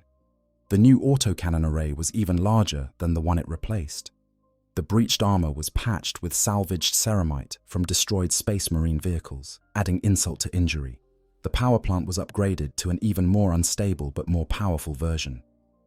The White Scars tried next, using their preferred hit-and-run tactics. They engaged the WH40 in a series of lightning raids, never staying long enough to be pinned down, always striking where the Orks were weakest. Their strategy was to isolate the looted Stomper, separate it from Ork support, and destroy it before reinforcements could arrive. The plan was sound, the execution was flawless, but they hadn't accounted for the WH40 field's protective influence. Even separated from other Orks, the looted Stomper somehow remained under the field's protection. The White Scar's best warriors hurled themselves at the machine, their speed and skill allowing them to land hits that should have been catastrophic. But somehow, none of them were quite fatal. The looted Stomper survived long enough for Ork reinforcements to arrive, and the White Scars were forced to break off. The Iron Hands, who understood machines better than most chapters, tried a different approach. They deployed a virus bomb, a forbidden weapon that would corrupt the looted Stomper's machine spirit and cause its systems to fail catastrophically. The tech marines who designed this weapon spent years perfecting it, creating a digital plague specifically tailored to exploit the weaknesses they had identified in captured Ork technology. The bomb was deployed successfully, landing directly on the looted Stomper and activating as designed. For a moment, it worked. Meridius felt the virus spreading through his systems, attacking the Ork modifications and attempting to shut everything down. He felt something like hope again. This was it. Finally, an ending that came from his own side, from warriors who understood the sacred nature of what he had been. But the hope died quickly. The virus encountered something it wasn't designed to handle. The WH40 field wasn't code, it wasn't programming. It was belief made manifest, a psychic phenomenon that existed outside the realm of digital systems. And where the virus tried to destroy systems, the WH40 field simply made them work anyway. The looted Stomper's machine spirit, corrupted as it was, fought back with a ferocity that the Iron Hands had never anticipated. Within minutes, the virus was purged and the Stomper was functional again. The Iron Hands withdrew, their faith in technology shaken by the encounter. How do you fight something that doesn't obey the laws of reality? How do you destroy a machine that refuses to break because millions of Orks believe it shouldn't? They had no answers, and neither did anyone else. More recently, in what the Imperium would consider the current era, the WH40 had penetrated deep into the Ultima Segmentum, the Great. Rift's opening had destabilized the galaxy, and in that chaos, the Orks had found new opportunities for conquest. The looted Stomper was now commanded by a pilot named Megacrush, who had distinguished himself by surviving 3 consecutive duels with other nobs who wanted the honor of piloting the legendary machine. Under Megacrush's control, the looted Stomper had participated in the siege of Vigilus, that crucial world that stood at the mouth of the Nachmund Gauntlet. The battle was massive beyond comprehension. Millions fought and died in the hive cities and the surrounding wastelands. Space Marines from multiple chapters were deployed. Chaos forces took advantage of the confusion, and in the midst of it all, the Orks caused havoc. Meridius experienced the siege of Vigilus as a nightmare from which he couldn't wake. The scale of the slaughter was beyond anything he had seen before. Entire districts of hive cities were reduced to rubble. Civilians died in numbers too large to comprehend. And he, trapped in his prison of ceramite and corrupted machinery, was forced to participate in it all. It was during Vigilus that he encountered Primaris Marines for the first time. These new breed of Space Marines, taller and stronger than even the Astartes Meridius had known, fought with a fury that reminded him of the Crusade era. When the looted Stomper engaged a squad of Primaris intercessors, Meridius felt a shock of recognition. These were his brothers, as much as any Space Marine could be across the vast gulf of time and the barrier of his corruption. They stood against him with bolt rifles blazing, each shot placed with precision, working together with a coordination that spoke to training and discipline and brotherhood. Meridius wanted to scream at them, wanted to tell them who he was, what he had been, how he had ended up like this, wanted to beg them to end his suffering, but the Orks had sealed that ability away from him. He could only watch as Megacrush piloted his body against them, as the autocannons fired and cut down these warriors, who might have been his own descendants through chapter lineage, who fought and died never knowing that the abomination they faced had once been their brother in all but name. 3 of the 5 intercessors died. The remaining 2 fell back in good order, carrying their wounded and ensuring the looted Stomper couldn't pursue. Megacrush laughed at their retreat, declaring it another victory. But Meridius wept his silent, invisible tears, because every victory for the Orks was another defeat for whatever remained of his soul. The current war boss, a particularly nasty specimen called Dakasplat Gutripa, had grand plans for the WH40. He intended to push deeper into Imperial space, to threaten worlds that hadn't seen Orks in millennia. And he intended to use the looted Stomper as his vanguard, the symbol of his power, and the proof that even the Emperor's finest warriors could be broken and remade in the Orks' image. Dakasplat had added his own modifications to the Stomper, a massive banner pole, taller than the machine itself, flying Ork glyphs and trophies taken from defeated enemies. A sound system, because apparently even war machines needed to blast Ork music during battle. And most disturbingly, a collection of helmets welded to the chassis, each one taken from a space marine who had fallen trying to destroy the abomination. There were dozens of them now, representing at least a dozen different chapters. Each helmet was a memorial to a warrior who had tried and failed to end Meridius's torment. But perhaps most disturbing was a recent addition, a Voxcaster array that the Orks had looted from an Imperial Guard command vehicle. They had wired it into the looted Stomper's systems, intending to use it to intercept and confuse Imperial communications. What they didn't realize was that this gave Meridius access to Imperial Vox networks. For the first time in 2 centuries, he could hear human voices, real human voices, speaking Gothic, using proper military protocols, discussing tactics and strategy in ways that made sense to his trained mind. The first time it activated in battle, Meridius was nearly overwhelmed.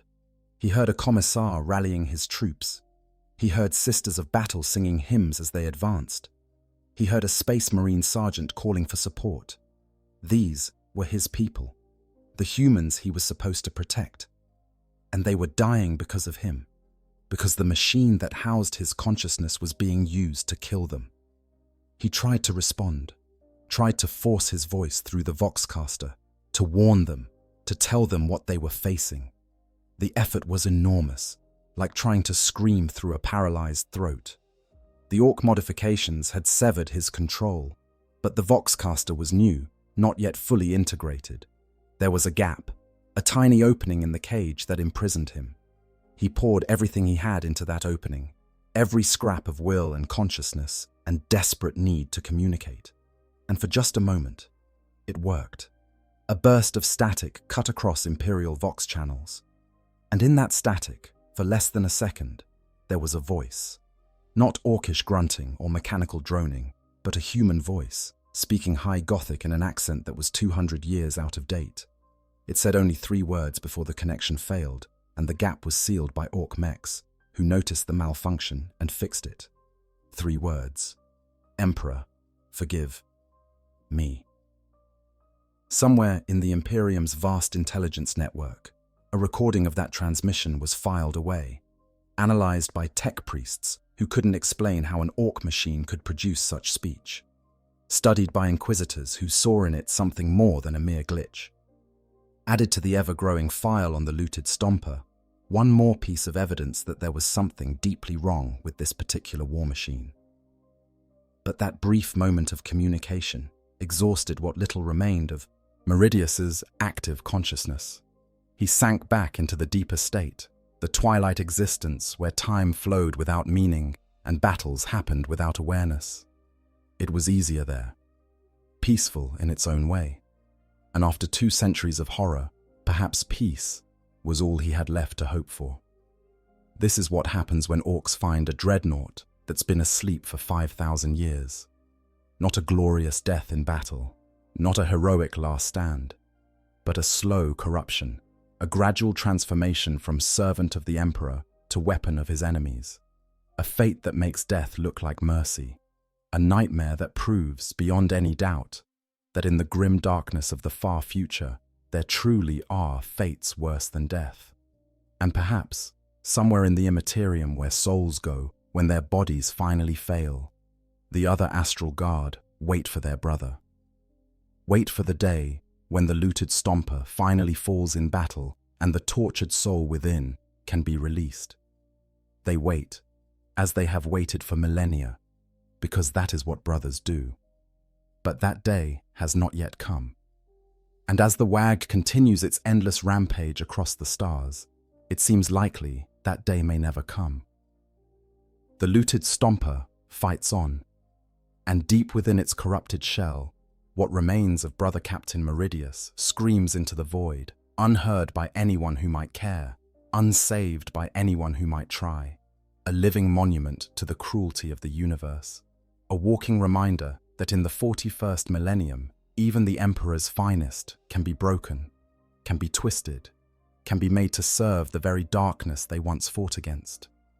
This is the truth that the Imperium does not speak of. This is the nightmare that tech priests pray will never happen. This is what occurs when the galaxy's most resilient warriors meet the galaxy's most unpredictable force. The orcs do not simply kill their enemies. They do not simply destroy. They loot. They repurpose. They take what should be sacred and make it theirs. And sometimes, in doing so, they create horrors that eclipse even the terrors of chaos itself. So if you're enjoying this deep dive into the grim darkness of Warhammer 40k, make sure to hit that like button and subscribe for more lore about the universe where there is only war. The looted stomper is just one example of the orcs' terrible genius. One story among millions in a galaxy full of horrors.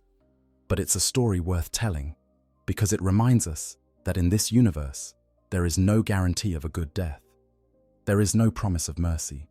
There is only the endless grinding wheel of war, and we are all caught in its teeth. The Emperor protects, they say, but sometimes his protection comes too late. And for Brother Captain Meridius of the Astral Guard, it never came at all.